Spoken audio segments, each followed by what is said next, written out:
हम सभी उस परमपिता परमेश्वर के साधना में हम 5 मिनट का मेडिटेशन करेंगे। अपनी आंखें बंद करेंगे और बिल्कुल शेष की अवस्था में विराट विश्वकर्मा भगवान के स्वरूप को अपने हृदय में धारण करते हुए उनका ध्यान करेंगे।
अपनी आंखें खोलिए। अपनी आंखें खोलिए और बाहर के दृश्यों को ध्यान दीजिए। हाथों को अपने पलकों पर स्पर्श करते हुए हाथ को पुनः जोड़ें।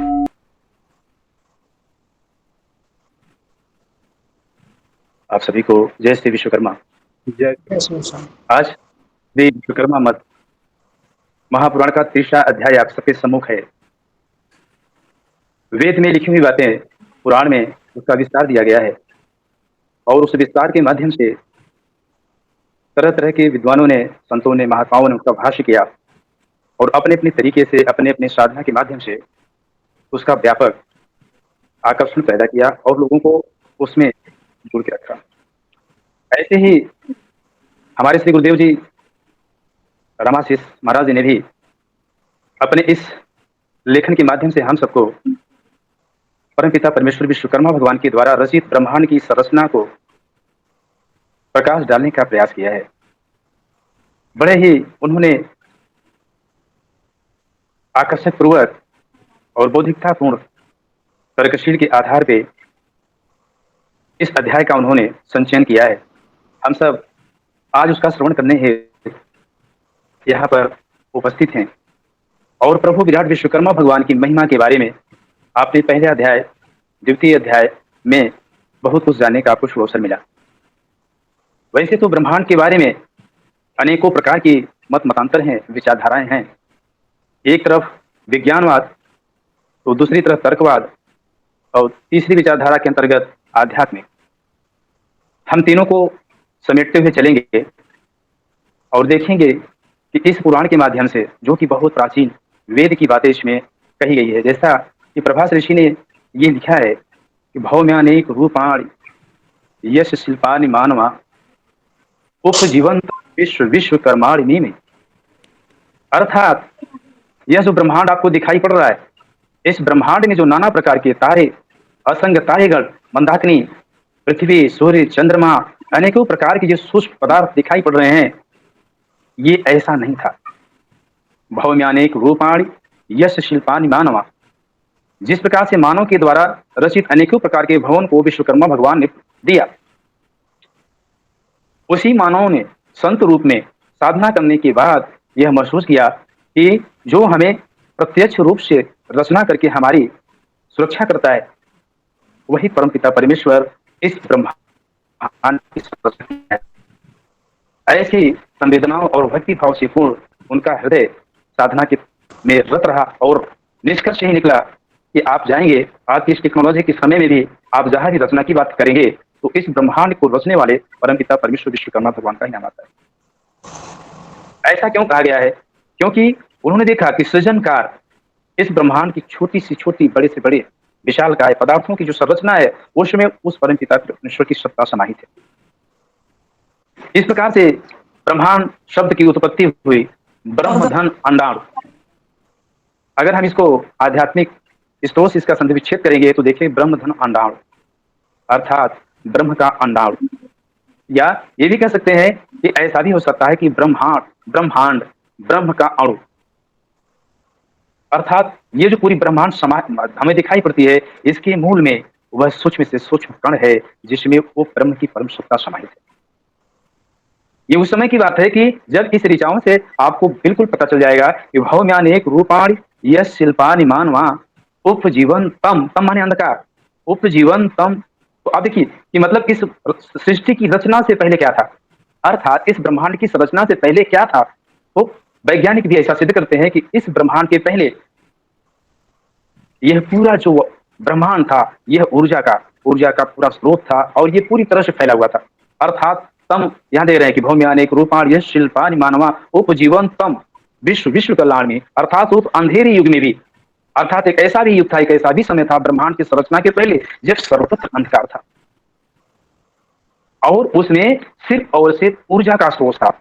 ऊर्जा, धधकती ऊर्जा अर्थात गर्मी। न उसका कोई आयतन था, न उसका कोई घनत्व था, न ही उसका कोई माध्यम था, सर्वत्र अंधकार ही अंधकार था। ऐसे स्थिति में वह परम स्वयं परब्रह्म परमेश्वर ने यह विचार आया कि क्यों न मैं इसमें कुछ ऐसी संरचना करूं, ऐसे कुछ मैं जीव उत्पत्ति करूं जिससे इसका एक सुंदर स्वरूप दिखाई पड़े। फिर स्वतः ब्रह्म ने स्वतः अपनी इच्छा की और इच्छा के अनुसार उन्होंने स्वतः ब्रह्मांड को अनेकों भागों में बांटना शुरू किया, जिसको बाद के साइंटिस्ट लोगों ने इसको जो है एक नाम दिया विस्फोटन, स्वतः विस्फोटवाद का नाम दिया कि विस्फोट क्या था, भूर भूरी जिसको कहा जाता है, यह एक सिद्धांत है। अर्थात ब्रह्मांड की संरचना के बारे में सबसे पहले जो ऐतिहासिक वैज्ञानिक साक्ष्य मिलते हैं वह सबसे पहले था यूनानियों के द्वारा सबसे बताया गया, कोपरनिकस के द्वारा, बहुत प्राचीन जो प्रमाण मिला मानव के द्वारा। लेकिन इसके पहले वेद में पहले लिख दिया गया था, प्रभास ऋषि ने पहले लिख दिया था कि भौम्य अनेक रूपाण यश शिल्पानि मानवा। ये जो सारे शिल्प पूरे ब्रह्मांड में दिखाई पड़ रहे हैं, जो ये चांद सूर्य चंद्रमा पृथ्वी अनेकों प्रकार के अनंत ग्रह नक्षत्र, ये सभी उसी विराट विश्वकर्मा की संरचना है। इस ऋचा से आपको पूरी तरह से प्रमाणित हो जाएगा कि भौम्य अनेक रूपाण यश शिल्पानि मानवा उपजीवन तम विश्व विश्व कल्याण में, अर्थात पूरे विश्व की कल्याण के लिए उस परमपिता परमेश्वर विश्वकर्मा भगवान ने ब्रह्मांड की संरचना की। ब्रह्मांड ब्रह्म का अणु, ब्रह्म का अंडाणु, अंडाणु से होता है कि किसी जीव की उत्पत्ति होना, और अणु का मतलब होता है, देखो दोनों चीज हो रही है। अंडाणु का मतलब होता है जीव जो चेतनमय हो, ऐसी संरचना। एक ही साथ दो विधाओं का, दो विधियों से सृजन हो रहा है। एक तरफ तो जीव, अंडाणु से जीव की उत्पत्ति, और दूसरी तरफ हुआ अणु, अणुओं से बड़े बड़े विशालकाय संरचनाएं पाई गई, बड़े बड़े पहाड़। तो आप देखिए एक तरफ से चेतन में संरचना चल रही है और दूसरे से अचेतन चल रही है। अचेतन की अवस्था में बड़ी बड़ी नदियां, सागर, बड़े बड़े पहाड़, पृथ्वी, सूर्य, आकाश में नाना प्रकार के तारे, ये सब अचेतन की अवस्था में इनका निर्माण हुआ। प्रस्फुटन अर्थात स्वतः इनकी संरचना एक दूसरे के अणु से टकराव करके, एक दूसरे के अणु से ऊर्जा लेकर के, ये नाना प्रकार के जैसे जैसे इनके प्रेशर पड़ा, दबाव पड़ा, इनका घनत्व बढ़ा, आयतन हुआ, उसी तरह से ये नाना प्रकार के रूपों में परिवर्तित होते गए। लेकिन उसके पीछे जो मूल शक्तियां थी वह ऊपर ब्रह्म की ही थी।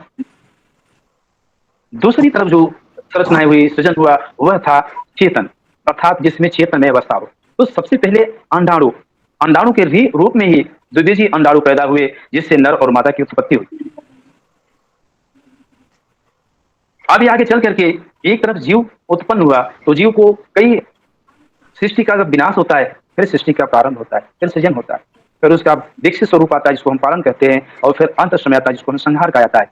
लेकिन ये जो सृजन, सृष्टि संरचना, सृष्टि संरचना का मतलब ये था कि एक तरफ जीव की संरचना, जीव की उत्पत्ति करना अंडाणु से होते हुए, और ये भी देखिए कि उस समय जिस समय यह ब्रह्मांड बना और ब्रह्मांड के बाद पृथ्वी भी बनी और पृथ्वी के जल पे 3 भाग से पृथ्वी जो गिरा हुआ है, इसी के भूभाग में वह अंडाणु तैरता हुआ नजर आया। और बाद के साइंटिस्टों ने इसको प्रमाणित भी किया कि जी ओरिजिन ऑफ द लाइफ, कि जीवों की उत्पत्ति कहाँ से हुई? जीवों की उत्पत्ति जलीय जल से हुई। जिसको हमारे अ, दार्शनिकों ने, हमारे संतों महात्माओं ने वेद के समय में ही परिभाषित कर दिया था। ना कोई यंत्र था, ना कोई सुविधा थी, न इतना ज्यादा उन्नतशील हमारा विज्ञान था, फिर भी सोचिए उनकी साधना कितनी उच्च थी कि वो देख करके बिना पृथ्वी के, बिना प्रकृति को छेड़े हुए वो सारी अकाट्य बातें उन्होंने उसमें श्रुतियों के माध्यम से प्रस्तुत की। तो प्रभास ऋषि के द्वारा ये जो वर्णन आया, उसी को वेद में रखा गया और वेद से आगे चल करके फिर मैंने बताया कि 18 पुराण में यदा कदा मिलता है उसके स्वरूप संरचना के बारे में। तो ये संरचना हुई। आज हम इस मत पुराण में, महा विश्वकर्मा पुराण में भी देखेंगे कि इसमें ऋषियों के बीच में क्या क्या बातें चल रही है। श्री सूत जी से शौनक ऋषि के साथ अयाद ऋषियों ने पूछा कि हे महाभाग, कृपया हमें यह जानने की कृपा करें, हमें यह बताने की कृपा करें कि सृष्टि का निर्माण किस प्रकार हुआ और उसको करने वाला कौन है, वह उसका आधार क्या होगा और वह किस प्रकार से सृष्टि का आरंभ किया, कृपया हमें बताने का कष्ट करें। यह जो पृथ्वी और सूर्य हमें दिखाई पड़ रही है, उसका माध्यम क्या है, उसका आश्रय क्या है? जिस पृथ्वी पर नाना प्रकार के जीव जंतु जीवन यापन कर रहे हैं, आखिर ये पृथ्वी का जो निर्माण है उसका कारण क्या है और करने वाला कौन है? इन सारे प्रश्नों को ऋषियों सहित सौनक ऋषि ने विनम्रता पूर्वक सूत जी से पूछा।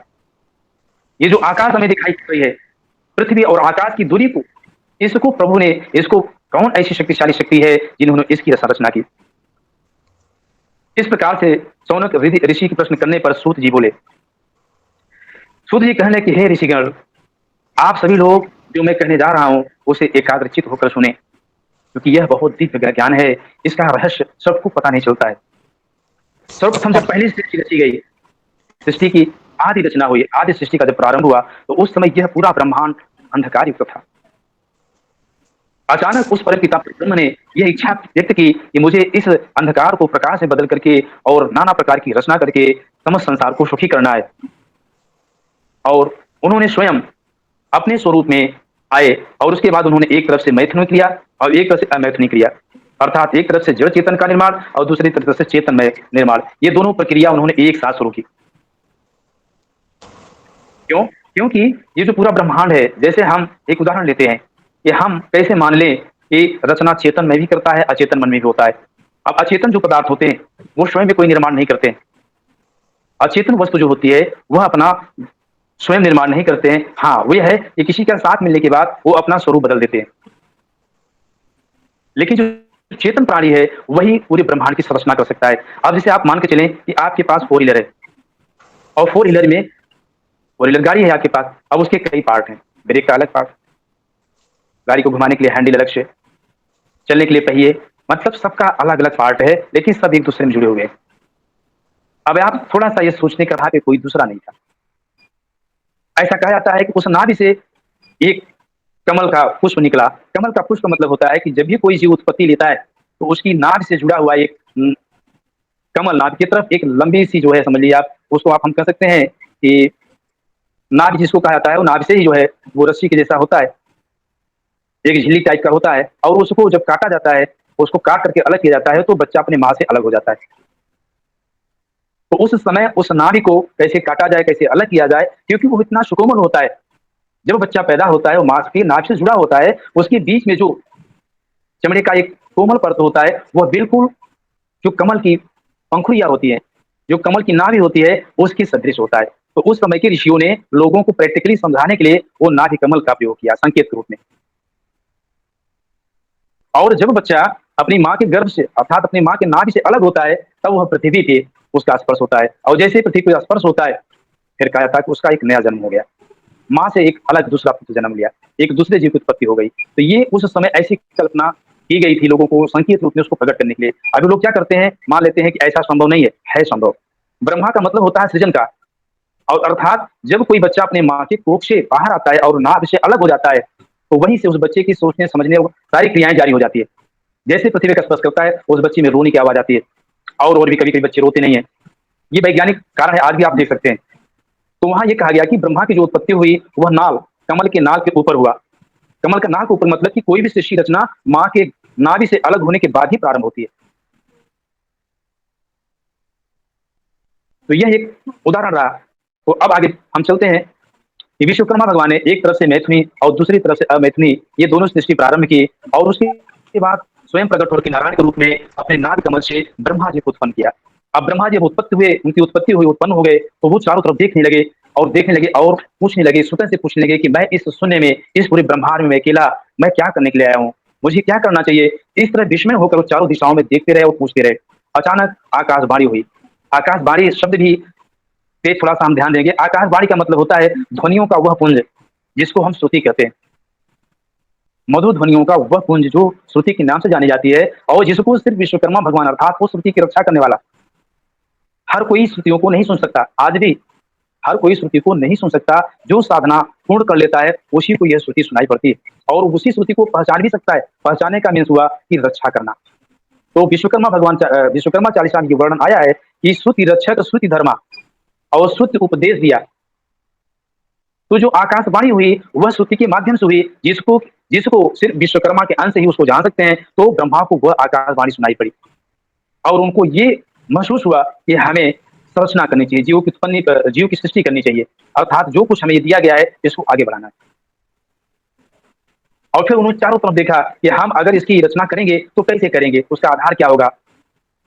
तो उन्होंने सबसे पहले देखा पृथ्वी, तो पृथ्वी का निर्माण हो चुका था। तो उन्होंने क्या किया, पृथ्वी पे सर्वप्रथम उन्होंने जीव की उत्पत्ति करना शुरू किया। अब ये जो उत्पत्ति क्या थी, पहले अंडाणु अंडाणु तक वो सीमित था। अंडाणु के संपर्क में आने के बाद ये संकेत हुआ कि अब इस अंडाणु से नर और मादा की उत्पत्ति की जाए, ऐसा शास्त्र प्रमाणित करता है। और उसी अंडाणु से नर और मादा की उत्पत्ति हुई। यह आगे बढ़ करके इसी को कह सकते हैं कि मनु, स्वयंभू मनु का रूप दिया गया और शत्रुपा का रूप दिया गया, नाम दिया गया। नामकरण तो बहुत बात की बात है। तो इस प्रकार से, हालांकि इसमें कहा गया है कि उसका नाम विश्वकर्मा था, जो पुरुष प्रकृति था, जो नर था उसको प्रकृति पुरुष में विश्वकर्मा नाम दिया गया और जो स्त्री थी उसको कृति नाम दिया गया। इस तरह से विश्वकर्मा और कृति के मेल से जो ये सृष्टि आगे बढ़ी, फिर समय के साथ साथ बढ़ते आज उसका पूरा स्वरूप दिखाई पड़ा। ब्रह्मा के बाद विश्वकर्मा भगवान ने बोला कि अब तो सृष्टि का जो आरंभ है वो आगे बढ़ चुका है, अब इसको क्या किया जाए, क्योंकि सृष्टि लगातार चलती रहेगी। तो शायद एक दिन ऐसा भी आएगा जब हमें इसके लिए समस्या समस्या का सामना करना पड़ेगा। तो फिर उन्होंने क्या किया, इसके संहार के लिए शिव को उत्पन्न किया। अब इधर ब्रह्मा से इसकी रचना करते थे और उधर जो है शंकर भगवान उसका विनाश कर देते थे। इस तरह से अब हुआ कि अगर ऐसी होगी, उत्पत्ति होगी संहार होगा, उत्पत्ति होगी संहार होगा, तो ऐसे ये सृष्टि आगे नहीं बढ़ेगी। फिर उन्होंने क्या किया, फिर उसके बाद विष्णु को उत्पन्न किया। ऐसे वेद की मान्यताएं हैं, ऐसे शास्त्र की मान्यताएं हैं। फिर उसके बाद विष्णु उत्पन्न हुए और उन्होंने पालन शुरू किया कि इनकी एक उम्र होनी चाहिए, एक समय होना चाहिए कि इतने समय के बाद ये जीव अपनी पूर्ण अंत को प्राप्त करेगा। अब ये हुआ चेतन, ये चेतन प्राणी की बात है, ये चेतन जीव की उत्पत्ति की बात है।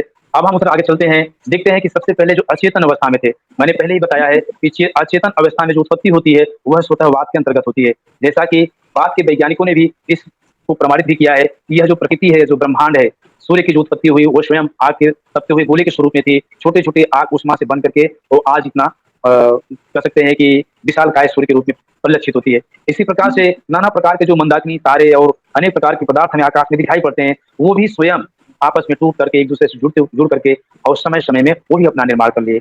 इसी प्रकार से पृथ्वी का भी निर्माण इसी प्रकार से हुआ। और आज भी आप देखते हैं कि जब कभी आंधी आती है, लगता है कि अचानक सब कुछ खत्म हो जाएगा, लेकिन कुछ ही देर के बाद आप देखते हैं कि आंधी की गति धीमा पड़ जाती है और फिर एक सामान्य जो अवस्था होता है वो हम सबको देखने को मिलता है और आंधी भी खत्म हो जाती है। कभी कभी तूफान, कभी कभी पानी इतने ज्यादा बरसने लगते हैं, बरसात होती है, लगता है कि प्रलय हो जाएगा, लेकिन कुछ देर के बाद आप देखेंगे जैसे कि पिछले कई वर्षों के पहले आपको सुनामी की आपने झटके देखे थे। तो ये नाना प्रकार की जो घटनाएं होती है वह उनके आपसी गुरुत्वाकर्षण के कारण है या अन्य कारण है, लेकिन उनका स्वतःवाद है, स्वयं में वो उत्पन्न होते रहते हैं, स्वयं में परिवर्तन होते रहते हैं।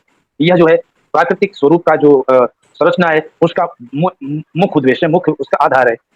लेकिन जो जीव की उत्पत्ति है ये तो अब बाद में अमैथुनी थी, लेकिन मैथुनी अमैथुनी ये दो चीजें बाद में शास्त्रों में लिखा गया है और इसमें भी वही लिखा गया है कि बाद में क्या हुआ, फिर एक मानव पैदा हुआ, एक मानव के रूप में हम आए।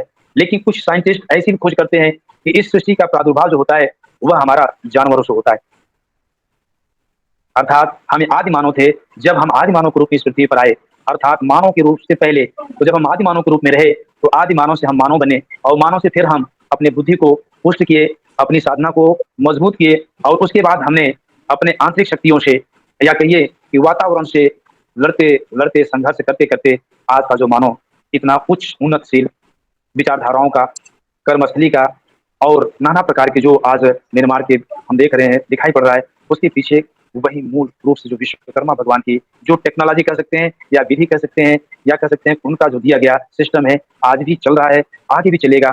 ऐसे इस शास्त्र की प्रामाणिकता देखने को मिलती है।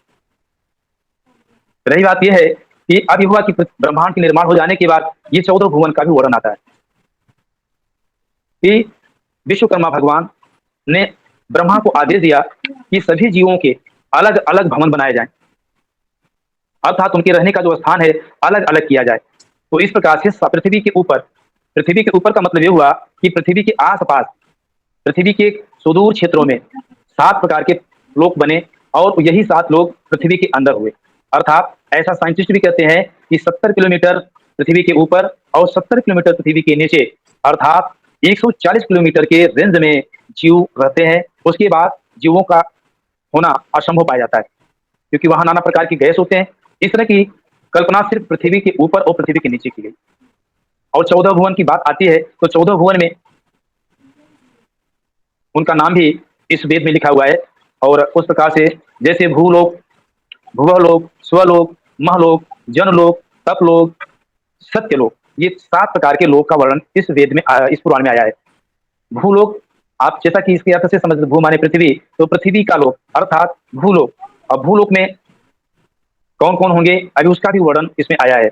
उसके बाद 7 लोक जो पृथ्वी के नीचे पाए गए, जिसको अतल, वितल, सुतल, महातल, तलातल, रसातल और पाताल कहा गया।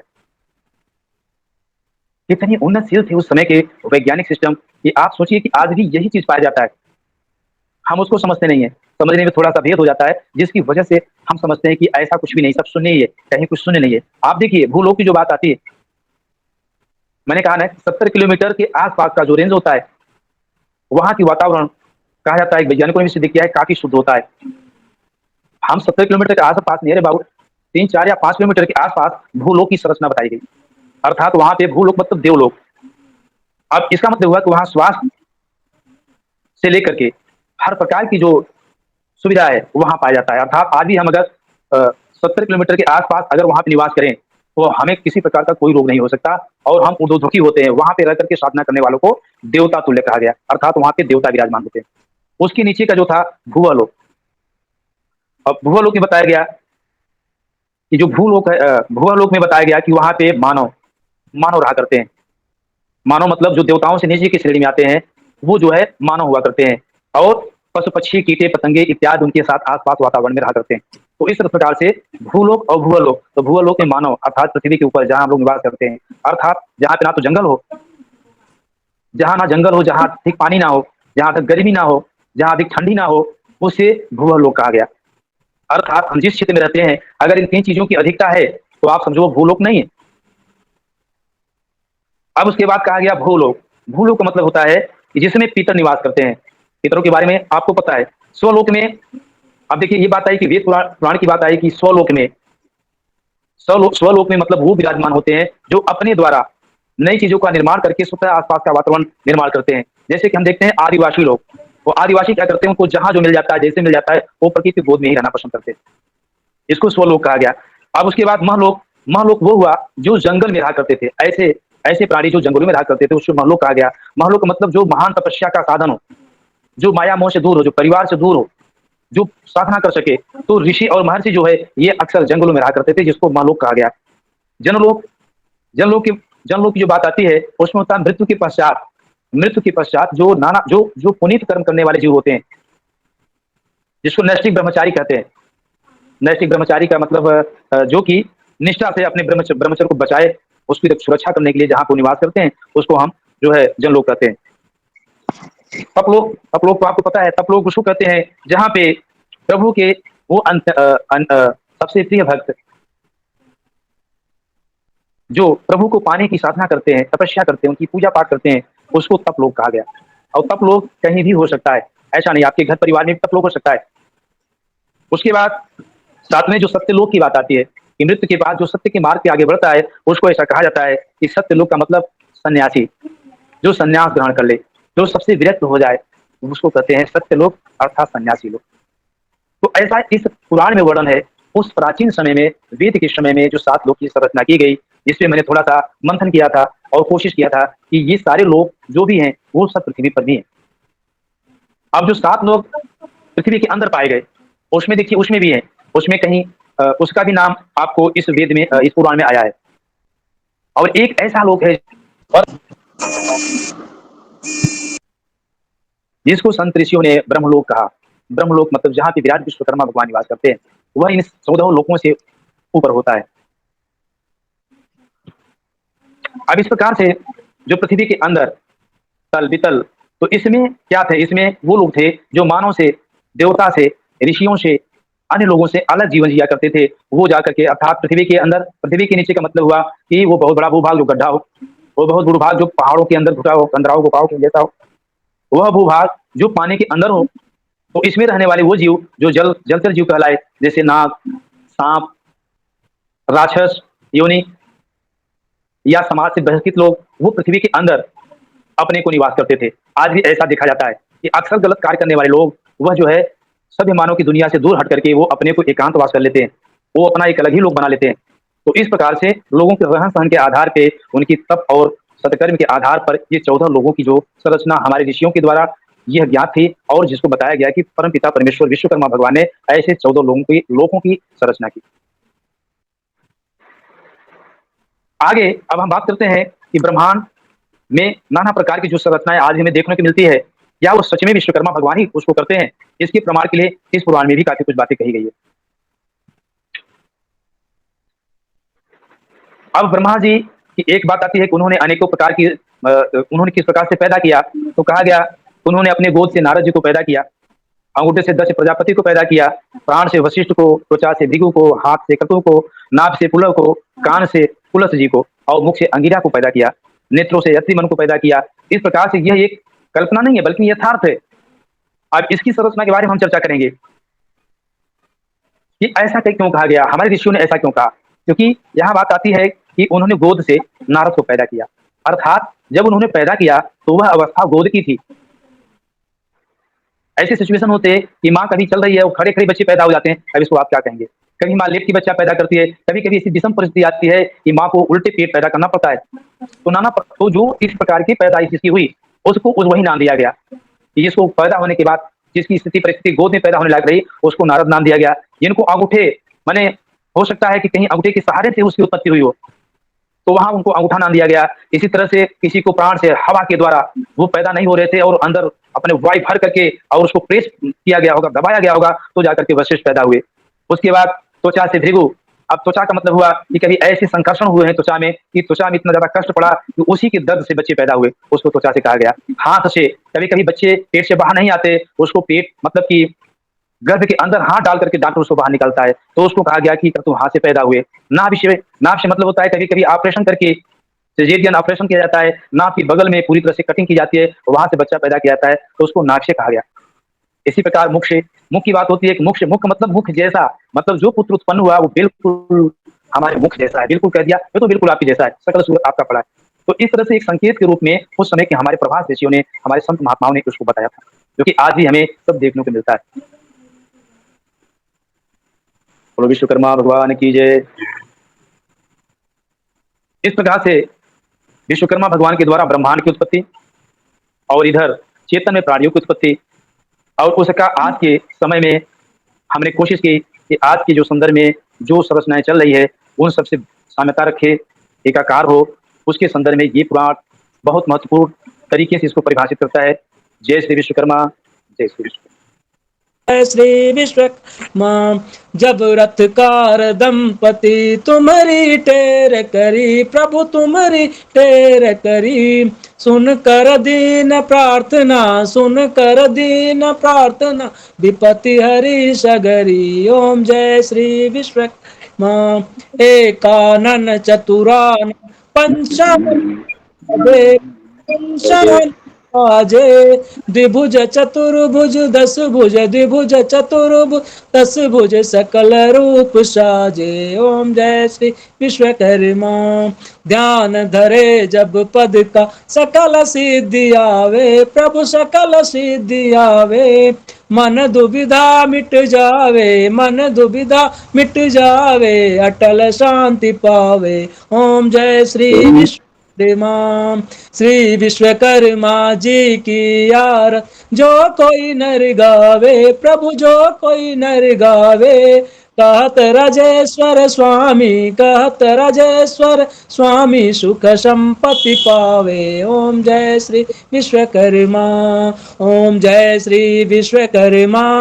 प्रभु जय श्री विश्वकर्मा। सकल सृष्टि के करता, सकल सृष्टि के करता, रक्षक श्रुति धर्मा। ओम जय श्री विश्वकर्मा।